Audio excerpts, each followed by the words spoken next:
अस्सलाम वालेकुम। Poll to H S official team year. अच्छा स्टूडेंट्स, आज हम बात कर लेते हैं फार्माकोलॉजी के पोर्शन में से, फार्माकोलॉजी के सब्जेक्ट में से जीआईटी पे। तो कुछ कॉलेजेस में ना स्टूडेंट्स बता रहे हैं कि इनबॉक्स कर रहे हैं कि जीआईटी स्टार्ट करा दी गई है, तो आप इस पे एक वीडियो बना दें, इसकी मार्किंग करा दें, इसमें से क्या क्या करना है। तो स्टूडेंट्स, आप में से जो भी इस चैनल पे न्यू है, काइंडली चैनल को सब्सक्राइब कर ले ताकि अगले आने वाले जितने भी वीडियोज़ हैं वो आपको मिलती रहें। तो स्टूडेंट्स, आप देख सकते हैं कि इसमें आज हम बात करेंगे जीआईटी के बारे में कि जीआईटी फार्माकोलॉजी में आपने क्या क्या करना होता है, कितना करना होता है, कैसे करना होता है। तो ये आपकी मार्किंग आप आज देख सकते हैं। तो आप इसको काइंडली यहाँ से मार्क कर लीजिएगा, बुक के साथ साथ मार्क करते जाया करें ताकि आपको याद हो, जब आप पढ़ें तो आपको पता लगे कि ये चीज़ें करनी है। तो इसमें मैं आज आपको एमसीक्यूज पॉइंट ऑफ व्यू से बताऊँगा। स्टूडेंट्स, सबसे पहले तो हम बात करते हैं इसकी क्लासिफिकेशन। बहुत इंपॉर्टेंट है, सारी की सारी क्लासिफिकेशन बहुत इंपॉर्टेंट है। इसमें आपसे जो क्लासिफिकेशन में पूछा जाता है, कभी कभी आपसे पूछा जाता है कि drugs for acid peptic disease कौन कौन सी हैं, तो आपने जस्ट यही लिखनी होती हैं। इसके अलावा आपसे जो मोस्टली पूछा जाता है वो ये है कि एंटीमाइटिक्स ड्रग्स कौन सी हैं, तो एंटीमाइटिक्स में आपने ये सारी की सारी लिखनी होती हैं। तो आप इसको लाजमी कर सकते हैं। इसका निमोनिक भी आप देख सकते हैं ओपीडी के नाम से।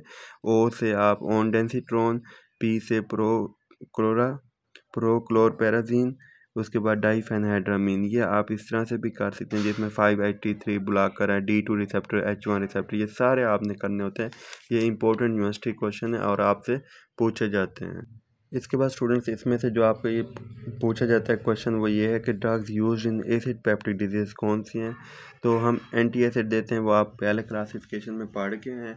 तो एंटी एसिड्स को आपने पढ़ लेना है कौन कौन से हैं। मैग्नीशियम हाइड्रोक्साइड, एल्यूमिनियम हाइड्रोक्साइड, यही आपसे एमसीक्यूज पूछे जाते हैं। इसके अलावा H2 रिसेप्टर ब्लॉकर कौन से होते हैं, उनके नेम लिखो। 3-4 नाम आपसे पूछ लिए जाते हैं, जिसमें सिमेटिडीन है, रिनेटिडीन है, फिमोटिडीन है, निज़ेटिडीन है। ये सारे आपसे पूछे जाते हैं, तो आपने इनको लाजमी लिखना होता है। इसके अलावा जार्ड की बात कर लेते हैं। जार्ड कौन कौन से हैं, ये सारे आपने लिखने हैं।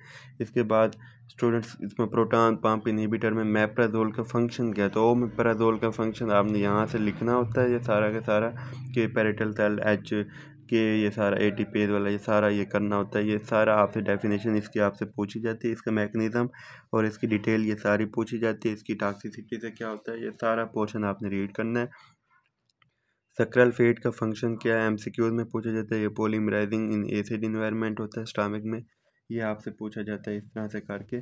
और इससे क्या होता है इसके बारे में आपको पता होना चाहिए। इसके बाद स्टूडेंट्स, इसमें से आपको पता हो कि सक्राल फेट से क्या होता है। अल्सर बेड्स की जो कोटिंग होती है उसके ऊपर प्रोटेक्टिव लेयर बनाती है और इसको हम 4 टाइम्स डेली लेते हैं। ये आपसे एमसीक्यूज में पूछा जाता है। मीज़ोप्रोस्टोल हम कहाँ पे देते हैं, एनसेड का पेशेंट हो, उसको कोई अगर स्टमक का इशू हो गया तो उसमें हम देते हैं एसिड सिक्रीशन को इनहिबिट करने के लिए। तो ये आपसे इस तरह से पूछा जाता है। वो कोई क्लिनिकल आपको बना के दे देगा कि एनसेड से मेडिसिन लेता रहा है वो, इस तरह से ये सब कुछ। तो आपने इस तरह से करके आपने बताना होता है उनको कि इसमें से यही आएगा, इसमें म्यूकोडल प्रोटेक्शन, इनहिबिट्स एसिड सिक्रीशन, ये सब कुछ आपने साथ बताना होता है। कोलाइडल बिस्मथ जो होता है, कोलाइडल बिस्मथ के बारे में पता हो कि ये ब्लैक स्टूल कर देता है, ये उससे ये आपका एमसीक्यूज में पूछा जाता है। एंटीबायोटिक्स आपको पता हो कि रेजिमेन में ऐड की जाती हैं, एम्पिसिलिन और एमॉक्सिसिलिन, ये सारी। इसके अलावा स्टूडेंट्स, जो आपसे पूछा जाता है वो है ये है कि drugs that promote upper GIT motility कौन कौन सी हैं, इसमें आपने देखना होता है।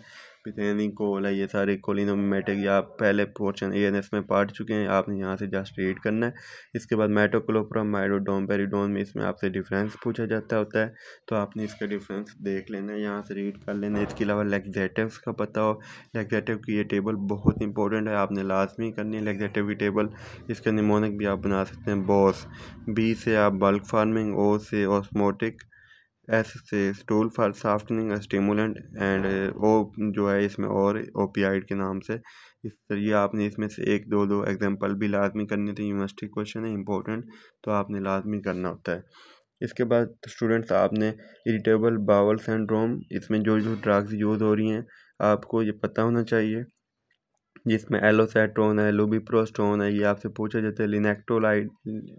लिनेक्टोटाइड है, ये आपको पता होना चाहिए इसका क्या क्या फंक्शन है, ये सब कुछ पता हुआ है। MCQ पॉइंट ऑफ व्यू से भी इम्पोर्टेंट है और आपसे ये सेपरेट क्वेश्चन भी पूछा जाता है कि इसके ड्रग्स लिखें।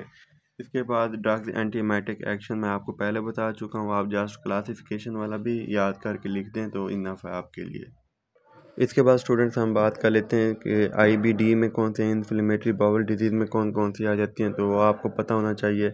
इसमें सल्फासालादीन, ओसालासालादीन, ये सारी जितनी भी ड्रग्स हैं ना, ये आपको पता हो कि 5-ASA के डेरिवेटिव्स कौन सी हैं। ये 3 टाइप्स की हम ड्रग्स देते हैं, जिसमें हम ये भी देते हैं इम्यूनोसप्रेसिव, एंटी मेटाबोलाइट्स भी देते हैं। ये सारा आपको पता हो, ये हमने ये सारी की सारी इस तरह से याद करनी होती हैं।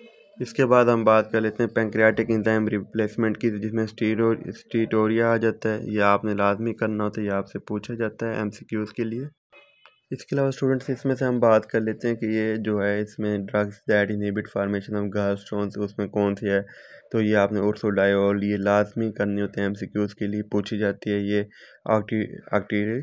ऑक्ट्रीटोइड, ये जो है ना लाजमी आपने करनी होती है कि इसमें क्या है, इसका फंक्शन है, ये क्या क्या करती है, ये इसके बारे में MCQs में पूछा जाता है। वेरिसिल हेमरेज, तो ये आपने लाजमी करना है। इस तरह से आपकी GIT की मार्किंग पूरी हो जाती है।